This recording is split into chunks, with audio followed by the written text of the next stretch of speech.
नमस्कार, day to day news Bharat में आपका स्वागत है। मैं हूं Amar. Day to day news Bharat आपसे वादा करता है कि हम पूर्णतः निष्पक्ष तरीके से पत्रकारिता करेंगे और हमारा कोई भी पत्रकार किसी से किसी भी प्रकार का उपहार या विज्ञापन स्वीकार नहीं करेगा, ना ही किसी को ब्लैकमेल करेगा। हम दबे कुचले लोगों की आवाज़ बनेंगे।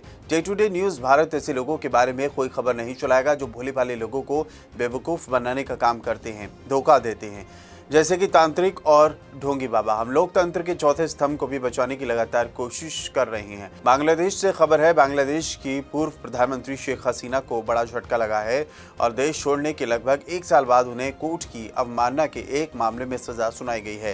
यह फैसला बांग्लादेश की एक विशेष अदालत ने सुनाया है।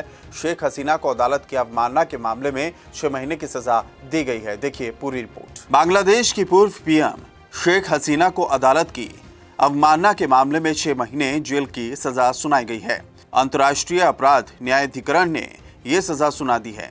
आईटीसी ने हसीना और एक स्थानीय नेता शकील बुलबुल के बीच हुई फोन बातचीत की जांच के बाद ये फैसला सुनाया है। ये बातचीत पिछले साल सोशल मीडिया पर वायरल हो चुकी है और कई अखबारों ने भी इसे छापा है। इस कथित ऑडियो क्लिप में शेख हसीना को यह कहते सुना गया है कि उनके खिलाफ 227 मुकदमे हैं, इसलिए उन्हें 227 लोगों को मारने का लाइसेंस मिल गया है।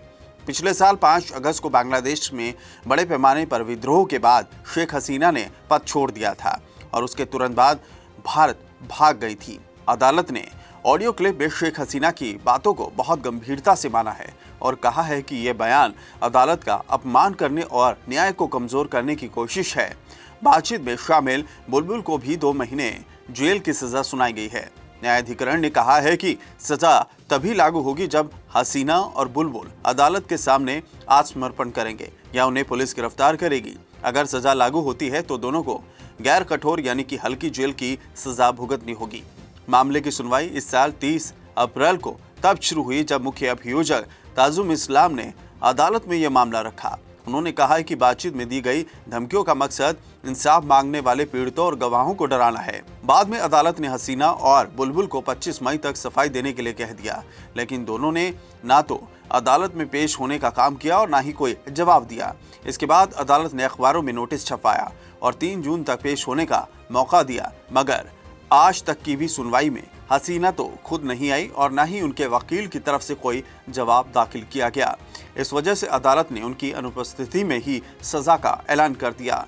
बांग्लादेश में तख्ता पलट के बाद बनी यूनुस सरकार ने हसीना पर हत्या, अपहरण से लेकर देशद्रोह के 225 से ज्यादा मामले दर्ज करवाए हैं। बांग्लादेश सरकार ने जुलाई में हुए हत्याओं की वजह से शेख हसीना का पासपोर्ट भी रद्द कर दिया था। वहीं बांग्लादेश के इंटरनेशनल क्रिमिनल ट्रिब्यूनल ने उनके खिलाफ गिरफ्तारी वारंट जारी किया था। ट्रिब्यूनल ने हसीना को 12 फरवरी तक पेश होने का निर्देश दिया था। बांग्लादेश भारत से हसीना को डिपोर्ट करने की अपील भी कर चुका है। हालांकि भारत सरकार उनका वीजा बढ़ा चुकी है, जिससे साफ होता है कि उन्हें बांग्लादेश डिपोर्ट नहीं किया जाएगा।